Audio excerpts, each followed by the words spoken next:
Ei, gente, tudo bem com vocês? Vamos aí para nossa parte 2 do Dani Responde dessa semana. Vambora! A primeira pergunta foi assim, ó. Cuidar dos pais é um privilégio, mas também tem renúncias. Qual foi sua maior renúncia?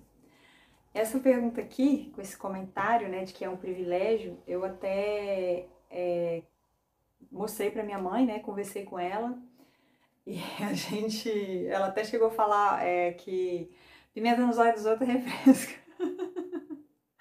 A gente conversando, ela chegou a falar isso. Mas é porque é o seguinte, talvez a palavra correta aqui, né? Eu entendo o que você quis dizer, porque logo depois você falou sobre renúncias, tá, querida? Mas não é que eu tô te criticando, não. Mas é só deixar claro, assim, o seguinte, que na verdade talvez a palavra privilégio não é bem a palavra certa para se usar aqui, tá? Porque o que a gente entende, né, como privilégio? Privilégio é os seus pais terem uma robusta velhice, né, viverem bem, saudáveis e juntos, né, até a morte, né, até que um morra ou que o outro morra, né, um cuide do outro até que a morte os separe. Isso é um privilégio. E os filhos estarem ali desfrutando dessa saúde, dessa robustez na velhice, né, dos seus pais. Isso sim é um baita privilégio, tá? E você vê seus pais envelhecerem juntos, um cuidando do outro. Isso sim é um baita privilégio. Então, assim, o que eu vivo hoje, o que a minha mãe vive hoje, é na verdade um sofrimento, tá? Um sofrimento. Ela não tem escolha, né, com relação a renúncias, né? Ela simplesmente não tem escolha, né? A vida dela está extremamente limitada, né? E eu tenho as minhas renúncias, que apesar de andar, apesar de estar com saúde, né, tenho a vida também muito limitada, né, por ter que cuidar dela, né. E isso é um sofrimento, tanto para mim quanto para ela, né, para ela porque ela tem dores, né, e não anda, né, pelo óbvio, né, mas também pelo sentimento, né? Porque ela, graças a Deus, é lúcida, então ela sabe tudo que está acontecendo e ela sofre pelo que a gente sofre, né? Pelo que a gente passa por ter que cuidar dela. A gente tem também questões, né, financeiras também, que isso também limita a qualidade de vida que a gente pode dar para ela, então isso também é sofrimento para ela e também é sofrimento para mim. Então, assim, não tem também exatamente uma maior renúncia, não é maior renúncia, né? A minha vida hoje é muito, né, como eu falei, muito limitada por causa de ter uma mãe acamada cadeirante em casa, né? Então não é uma renúncia só, é tipo, eu não vou dizer exatamente que é tudo, né? Porque de fato, o fato de eu ter saúde e andar, eu posso fazer algumas coisas, mas o meu tempo é mega limitado. Eu não posso ir quando eu quero nos lugares, né? Eu tô até a igreja que eu quero ser, né? Eu sou bem limitada, né? Eu não posso sair sem ter um horário para voltar, né? O dinheiro, né? Eu não posso viajar, então eu não posso sair, também não tenho dinheiro para isso, então as contas sempre são vistas para o lado assim, vai dar para comprar o remédio? Vai dar para sei o que para ela, sempre para ela, né? E não é nem luxo, não é coisa assim, para eu tratar minha mãe como ela merece. Não é nem para ser como ela merece, né? Eu hoje não consigo dar para minha mãe nem tudo que ela precisa, tá? Nem tudo que ela precisa eu consigo dar. Então, assim, não é um privilégio, é um sofrimento, principalmente na situação em que eu me encontro, tá? E ainda tem mais um detalhe, tá? Ainda tem mais um detalhe, porque o normal, né, é a gente cuidar da próxima geração e não da geração passada, né?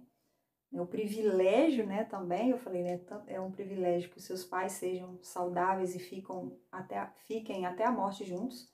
E também é um privilégio você ter a sua própria família, formar a sua própria família, né, e cuidar do seu marido e dos seus filhos, que é a geração que vem. Isso sim é um baita privilégio, tá? Agora, você não ser nem casada ainda, você nem ter filhos ainda e você está cuidando da geração passada, tá? E sem condição financeira para ser da maneira que desse uma dignidade, uma qualidade de vida boa para sua mãe, né? Então, enfim, é um emaranhado de sofrimento, né? Então, o que nós vivemos hoje não é um privilégio, é um sofrimento, é um deserto, tá? Mas, né, deixo claro aqui, né, quero citar para vocês 3 passagens bíblicas que falam a respeito dessas coisas, tá? A primeira está lá em Marcos 7:11, que fala assim, ó: contudo, vós afirmais, né? Se uma pessoa disser a seu pai ou sua mãe, os bens com os quais eu vos poderia ajudar são corbã, isto é, uma oferta dedicada ao Senhor. Vós os desobrigais do dever de prestar qualquer ajuda de que seu pai ou sua mãe necessite. Assim, conseguis anular a eficácia da palavra de Deus. Então, quando você tem o seu pai ou a sua mãe doente, independente, né, do que você vai sofrer, entendeu? Tipo assim, não precisa ser um privilégio para você ter que fazer, né? Você tem que fazer porque você honra a palavra de Deus, né? E você não quer cair nisso aqui, ó, né? Porque quando você fala que, né, até com a desculpa de falar assim, não, os bens que eu tenho, o que eu tenho, é para dar em oferta ao Senhor, né? Então eu não vou ajudar meus pais para poder ofertar ao Senhor, entendeu? Então até diante dessa desculpa, a palavra fala aqui, né? Jesus está falando aqui, né? Que isso é invalidar a palavra de Deus, você tem que ajudar.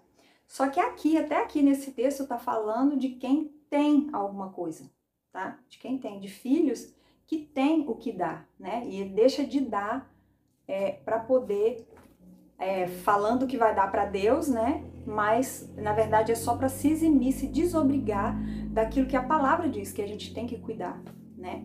Dos nossos pais, tá? Quando estão numa necessidade, assim como é o caso da minha mãe. Só que a minha situação, e aí eu falo, né, da parte que você me perguntou como a renúncia, na minha situação, quando a minha mãe chegou a ficar assim e teve que ficar na minha responsabilidade, eu ainda não tinha marido, né, como ainda não tenho, não tinha filhos e não tinha situação financeira para, assim, dar para ela, entendeu? Não tinha. Então, assim, eu já não tinha e agora não consigo fazer. Ô, Senhor, me ajuda. E agora que tô com ela nessa situação, mesmo sem ter, entendeu? Isso também me impede de correr atrás, né? Mas olha só que coisa, né? O que Deus faz? Porque a única coisa que eu consigo enxergar e que eu entendo que eu estou obedecendo a Deus, que eu possa fazer cuidando da minha mãe, é isso aqui que eu tô fazendo, né? É o meu serviço pro Senhor, né? O meu ministério, né? É isso aqui que, na verdade, o Senhor me conduziu a fazer. Então, Deus sabe de tudo. Por isso que, assim, eu quero deixar bem explicado, né, essa pergunta, porque eu não quero que você entenda aí que eu estou reclamando. Eu não estou reclamando, eu estou dizendo a minha situação, tá? E dizendo que talvez privilégio não seja a palavra mais correta, entendeu? Mas Deus sabe de tudo, tá? E eu estou fazendo o meu papel, né? O meu consolo, né, vem do Senhor, da palavra de Deus. Vou continuar lendo aqui, você vai entender, tá? Outra passagem bíblica também que tem, que fala sobre isso é lá em 1 Timóteo 5:8, uma passagem que fala o seguinte, né? Que quem não cuida dos seus familiares, né? Que negou a fé e é pior do que o incrédulo, né? Então, olha só, é uma coisa muito séria. E quando fala familiares lá, pode ser tanto de filho para pai, de mãe para filho, ou de irmão, né? Tem gente que às vezes, por exemplo, a situação que a minha mãe está, tem gente que cuida de um irmão ou de uma irmã que está nessa situação, né? Então pode ser um irmão, pode ser um filho, ou pode ser a esposa, ou pode ser o esposo, né? Então esse núcleo familiar, ele precisa cuidar um do outro, né? Diferentemente do que muitos coaches, né, dizem por aí, né? Que você tem que pensar em você, que se você ficar sendo fiel, né, sendo leal à sua família, sendo, né, se preocupando demais com a sua família, você acaba se prejudicando, né? Você acaba, né, não é para você fazer isso, senão você não avança na vida, né? Só que o que a palavra diz, que é o primeiro texto nós lemos especificamente sobre os pais, mas nesse outro texto aqui de Timóteo, fala de qualquer familiar, pode ser um irmão, pode ser, né, ou o próprio esposo, a esposa, enfim, né, como eu já comentei aqui. Então, nós precisamos obedecer à palavra de Deus, tá? Não fica muito indo na onda do que os coaches estão dizendo, não, tá? Você precisa cuidar da sua família, tá? E isso, quando você não faz isso, a palavra diz que você negou a fé, tá? Então, você como cristão, né, se você é realmente um cristão, né? Quando você não faz isso, você negou a fé, tá? É isso que a Bíblia diz. Agora, o que acontece? Qual é o nosso consolo, né? Lá em Romanos Lá em Romanos 8,17 vai dizer que nós somos, né, herdeiros de Deus, co-herdeiros com Cristo e participaremos dos seus sofrimentos, assim como participaremos também da sua glória. Então, o nosso consolo, né, de ter essa convicção, essa certeza, né, saber que estamos passando por um sofrimento, também nos dá a certeza que a Bíblia diz que quem participa dos sofrimentos, né, de Cristo também participará da sua glória. Então, esse é o nosso consolo. Então, quando o cristão ele sofre, ele não tem que negar que ele sofre, né? Ele está sofrendo. Mas, né, o nosso consolo é que nós também seremos participantes da glória, né? Então, veja bem, né? Eu não estou aqui para reclamar, né? Eu amo a minha mãe, cuido da minha mãe, é meu dever como cristã e também meu dever social, em termos de lei, né? De direito, né? O filho tem que cuidar de pai e mãe, ou pai ou mãe, né? Que esteja numa situação como está a minha mãe. Isso não é assim uma opção, tá? Isso é lei e é também um dever de cristão, uma consciência da fé cristã, tá? É estar realmente ali submetido à lei de Deus, tá? Então, independente se é privilégio, se é sofrimento, não importa, né? Isso é algo que a gente precisa fazer, né? Então, eu acho que eu consegui passar, né, o que eu queria passar aqui e esclarecer isso, que na verdade, a renúncia, ela envolve todas as áreas da vida, né? A minha limitação de tempo para eu sair, minha limitação de dinheiro para poder gastar com alguma coisa. Porque quando você tem um familiar assim, gente, parece que não tem dinheiro que dá, tá? E eu, de fato, infelizmente, eu ainda não tenho renda aqui, né? Eu ainda não monetizei esse canal, por isso que eu peço, gente. E né, não é choradeira não, gente, eu só tô contando fatos, é a verdade, tá? Eu ainda não monetizei esse canal. Se não for pedir demais, se inscreve aí no canal, deixa o like aí, né, nesse vídeo e assiste aí, vê algum título, algum vídeo que você se interessar que tem aqui no canal e assiste, gente. Assiste até o fim lá, para vocês me ajudarem a monetizar o canal. Eu acho que agora eu tô com 288 horas, né? Eu preciso de 4.000 horas nesse canal. Me ajuda aí, né? Tá bom? Vamos então para a nossa próxima pergunta. Essa pergunta aqui tá bem interessante, gente. Olha só. Eu tenho que aceitar o que Deus me enviar ou eu posso ter o poder de escolha e orar por um tipo específico, né? Aí ela começou perguntando assim, achei que isso aqui só era pergunta, mas ela continuou. Olha só. Porque Rebeca não sabia como era Isaac, apenas disse sim, sem vê-lo pessoalmente. Então, eu posso, né? Eu também posso aceitar alguém que eu nem conheço? Rebeca não sabia se o marido era gordo, magro, alto, baixo, mas foi mesmo assim confiando em Deus. Olha só que interessante essa pergunta, né? A gente sempre usa alguns textos bíblicos, né? Exemplos de histórias bíblicas para a gente se basear aqui para a nossa vida hoje, né? Mas a gente precisa separar algumas coisas, tá? Mas olha só que interessante, né, gente? Primeiro é o seguinte, se você quer relacionar, né, a sua vida hoje com a vida, né, do povo da época da Bíblia, né, e quer considerar, às vezes, né, um aspecto que tem tudo a ver ali com o contexto cultural, né, você precisa pegar esse contexto completo, né, e trazer para sua vida. Porque, veja bem, observe bem o que aconteceu. Não é que Rebeca e Isaac não sabiam nada um do outro, aceitou assim, disse sim sem saber. Presta atenção, não é bem assim, tá?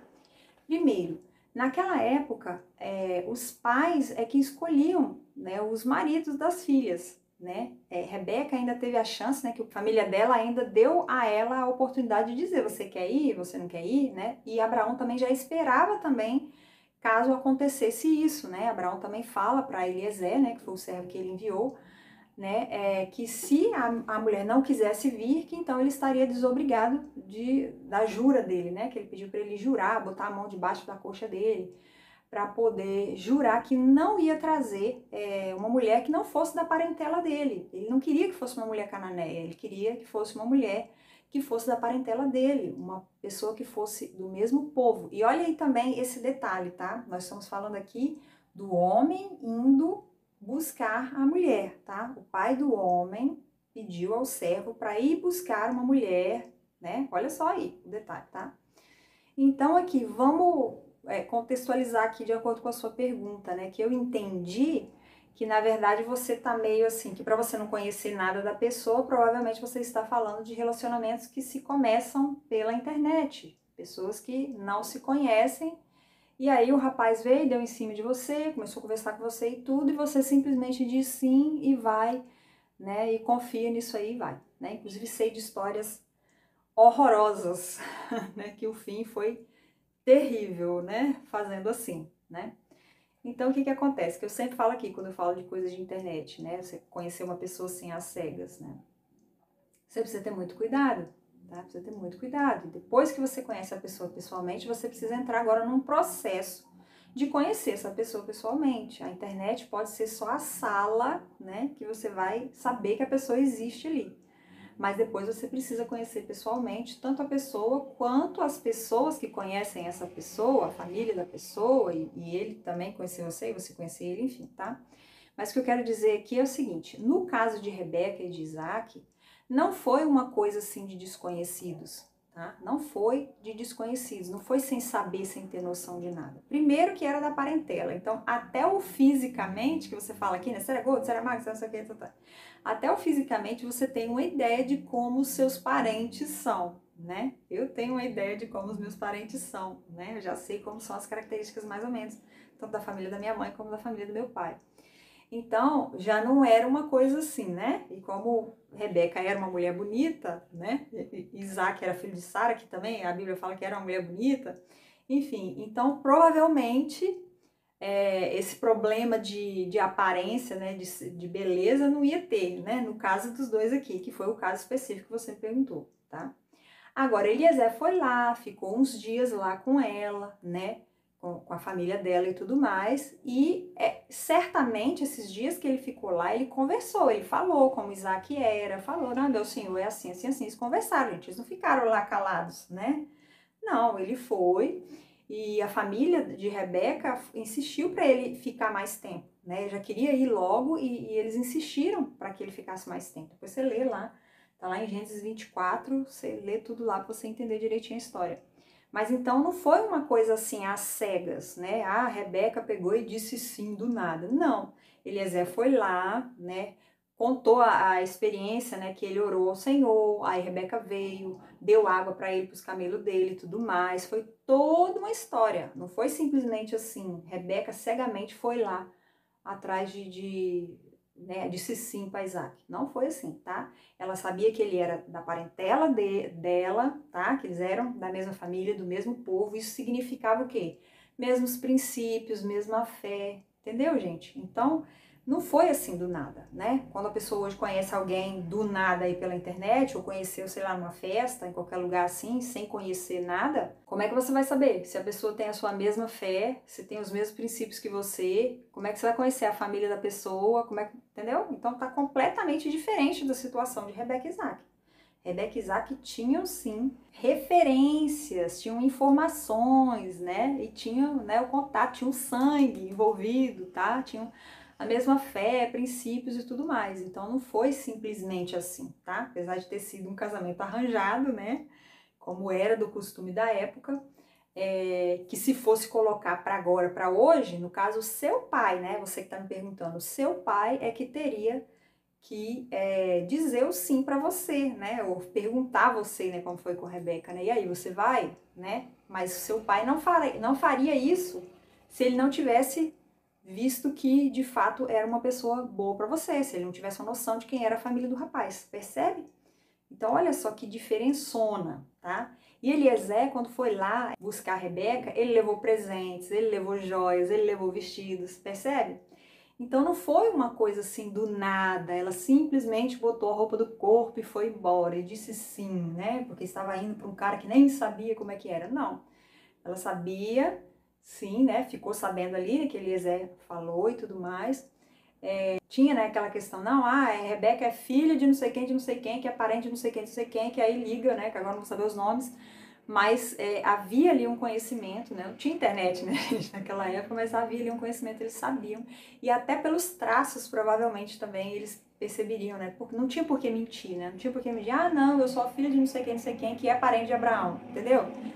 Então não tinha por que mentir, tá? Então até nisso também existia uma segurança maior. Hoje em dia, se você for na internet, o cara pode colocar uma foto lá de família de margarina, de comercial de margarina, e falar que aquele ali é o pai, que aquele ali é a mãe, que aquele ali é e contratar meia dúzia de atores e te engambelar e fazer uma coisa na sua vida, entendeu? Então hoje não se pode simplesmente assim cegamente dizer sim, não quer nem saber se ele é gordo, se ele é magro, às cegas, né? Entrei no aplicativo qualquer aí, ou conheci o cara na internet, ele não me manda foto de jeito nenhum, entendeu? Eu me lembro que quando saiu esse negócio de, ainda era CQC, eu acho, né?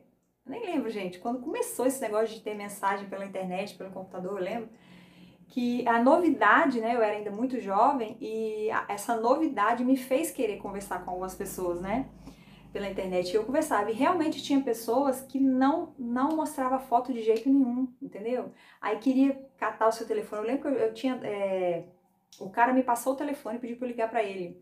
E aí eu com medo, né, mesmo assim eu já não era besta naquela época, eu peguei e liguei de um orelhão, né, e comecei a conversar com ele. E no meio da conversa eu percebi que na verdade ele estava com maldade, queria fazer maldade comigo. E aí eu desliguei, né, percebi, né, e então assim, é muito perigoso, gente, hoje em dia, naquela época, né, quando foi o início de tudo, certamente muita gente sem informação e porque era uma coisa nova, acabou caindo em furadas aí, tá? Mas hoje a gente já tem muita informação, né, gente? Não seja tão ingênua assim, tá? Você precisa conhecer a pessoa, conhecer a família da pessoa, ela te conhecer, vocês terem um convívio, uma amizade legal e tudo mais, para depois aquilo ali virar um relacionamento realmente e, né, ir fluindo até o sim, né? O sim, assim, vou casar com você, tá bom? Então, não se iluda, não caia nessa aí, tá bom? Inclusive, eu recomendo que você assista aqui 3 lives, tá? Primeira, como saber se ele está interessado, né? Que na verdade é como saber se ele realmente está interessado em você, né? Tá bom? O antes de namorar, assista essa live também, e a live Namoro Santo. Assiste essas 3 lives aí, vai te ajudar pra caramba, pra você ter aí uma noção aí do que você tá fazendo, tá? Então, não tem essa de dizer sim sem saber quem o cara é, não, como a Rebeca fez, não, porque no caso de Rebeca não foi assim às cegas. Espero que você tenha entendido, tá bom? E que sirva de alerta também para você e para outras meninas que talvez estejam, né, com a mesma dúvida que você, no mesmo pensamento que você, tá bom? Então não dá bobeira, tá bom? E mais um detalhe, né, que tem a ver também com Rebeca, né? Rebeca, em momento algum, né, os pais dela, a família dela ficou sem saber, né? Então, vigia aí. Se você quer pegar a história dela como referência, você tá contando aí pros seus pais, né, sobre esse rapaz aí? Então, vigia, tá bom? Então, terminamos aí mais um Dani Responde. Semana que vem tem mais, né? Se você não sabe, toda terça-feira a gente abre uma caixinha lá de perguntas nos stories lá do meu Instagram, que é @princesa do reino solteira. Eu espero a sua pergunta por lá na próxima terça-feira, tá bom? Até mais, gente. Tchau, Deus abençoe.